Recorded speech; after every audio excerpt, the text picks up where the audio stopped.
Web serials இனி டிவிக்கு முன்பே சன் நெக்ஸ்ட் ஆப்ல ஜாலியா எல்லாருக்கும் முன்னாடியே பாருங்க. இப்பவே சன் நெக்ஸ்ட் ஆப்பை டவுன்லோட் பண்ணி சப்ஸ்கிரைப் பண்ணுங்க.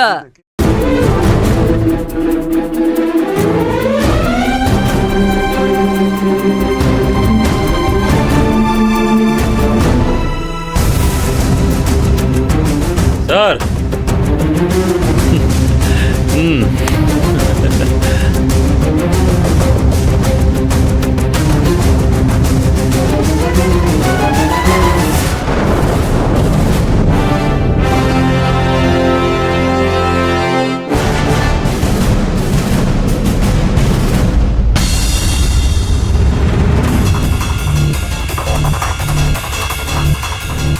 சிரி அஸ்வின், நல்லா சிரி. இன்னும் கொஞ்ச நேரம் தான் எல்லா உண்மையும் வெளியில வரப்போகுது.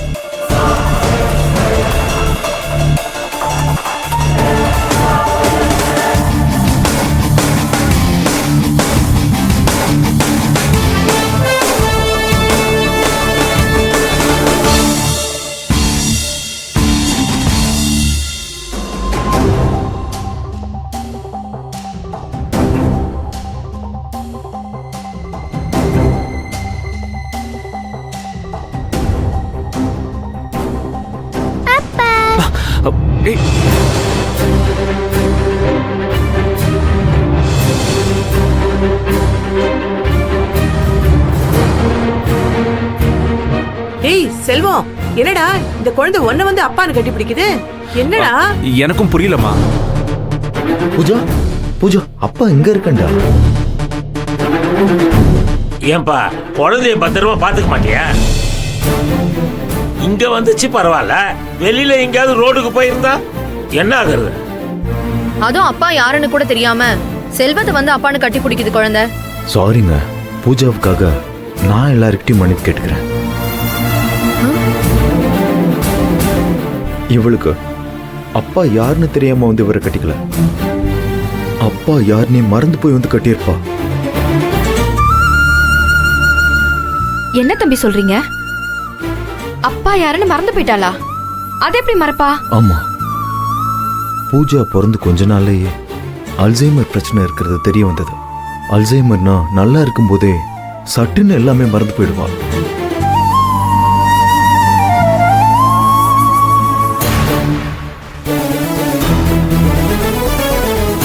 தான் யாரு, எங்க இருக்கோம், சுத்தி இருக்கிறவங்க யாரு, எதுவுமே தெரியாது அவளுக்கு. அடக்கொடுமையே, இந்த சின்ன வயசுல இப்படி ஒரு பிரச்சனையா? பார்க்க குழந்தை எவ்வளவு அழகா இருக்கா. இந்த குழந்தைக்கு போய் கடவுள் இப்படி ஒரு பிரச்சனையை கொடுத்துட்டானே. இந்த நிலைமையில இருக்கிற குழந்தைய எதுக்காக நீங்க தனியா கூட்டிட்டு வந்தீங்க? இந்த குழந்தையோட அம்மா எங்க?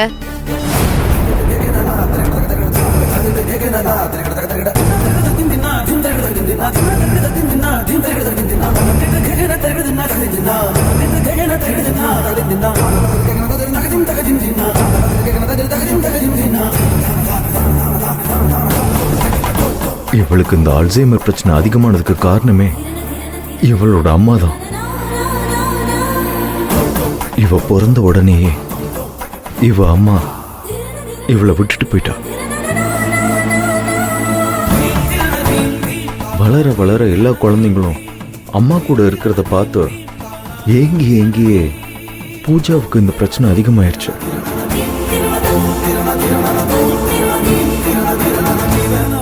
பிறந்த உடனே விட்டுட்டு போயிட்டாளா? ஏன் தம்பி, எதுக்காக விட்டுட்டு போனா? இந்த மாதிரி குழந்தை அப்பா அம்மாங்கிற பொறுப்பெல்லாம் தேவையில்லாத சுமைன்னு நினைச்சுதான் விட்டுட்டு போயிட்டா.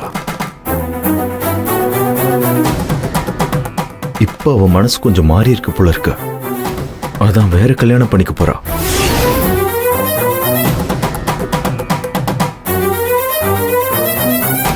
இப்படி ஒரு கல் நெஞ்சுக்காரியா? அவ என்ன தாயா இல்ல பேயா? குழந்தைக்கு தாயா இருக்க துப்பு இல்லைன்னா எது குழந்தைய பெத்துக்கிறா? குழந்தைய இந்த நிலைமைக்கு ஆளாக்கிட்டு அவ என்ன நல்லா வருந்துற போறா? நாசமா தான் போவா. பெத்த பிள்ளைய இப்படி விட்டுட்டு இன்னொரு கல்யாணம் வேற கேக்குதா அவளுக்கு? அவெல்லாம் ஒரு பொம்பளையா? சி, பொம்பளை வர்க்கத்துக்கே அசிங்கம். என்னத்த நீங்க பிரியாணிக்காக 10 குழந்தைங்களை கொண்டுட்டு போற உலகம் இது. ஆனா பூஜாவோட அம்மா பரவாயில்ல, குழந்தைய உயிரோட விட்டுட்டு தானே இன்னொரு கல்யாணம் பண்ணிக்க போறா.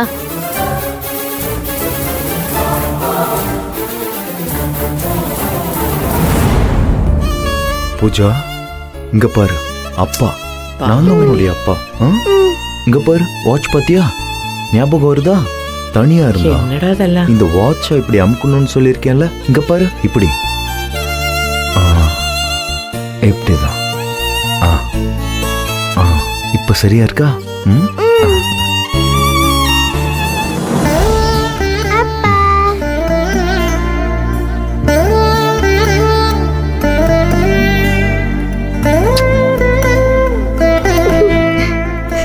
பூஜா, பூஜா, ஐயோ பூஜா, ஐயோ பாப்பா, என்னமாச்சு? பூஜா, என்னாச்சு குழந்தைக்கு?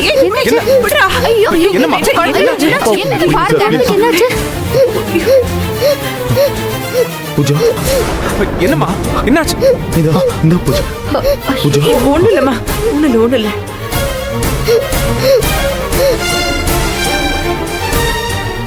என்ன தம்பியாச்சு குழந்தைக்கு? பூஜா, ஏன்பா மருந்து பாட்டில பாக்கெட்லயே வச்சிட்டு இருக்கீங்க? குழந்தைக்கு அடிக்கடி இந்த மாதிரி வருமா? ஆமாம்மா, பூஜாவுக்கு மூளையில ஒரு சின்ன இன்ஜுரி, அட கடவுளே. அதான் இப்படி வருது. இதுக்கு ட்ரீட்மெண்ட் எதுவும் பண்ண முடியாதா? ஆபரேஷன் நம்ம பண்ணணும். ஆனா அவளுக்கு 12 விசாச்சு ஆகணும். அது வரைக்கும் இந்த மருந்துல தான் பூஜாவோட உயிரை பிடிச்சு வச்சாகணும்.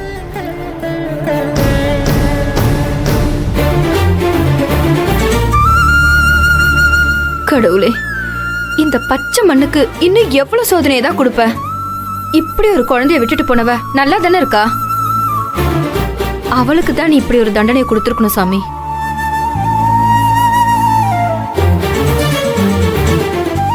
இந்த மாதிரி ஒருத்தவளை சும்மாவே விடக்கூடாது. அவ நல்லா இருப்பாளா?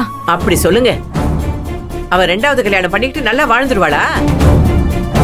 கடவுளே, உனக்கு கண்ணுன்னு ஒண்ணு இருந்தா அந்த இரக்கம் இல்லாத ராட்சசியை நீ சும்மா விடாத.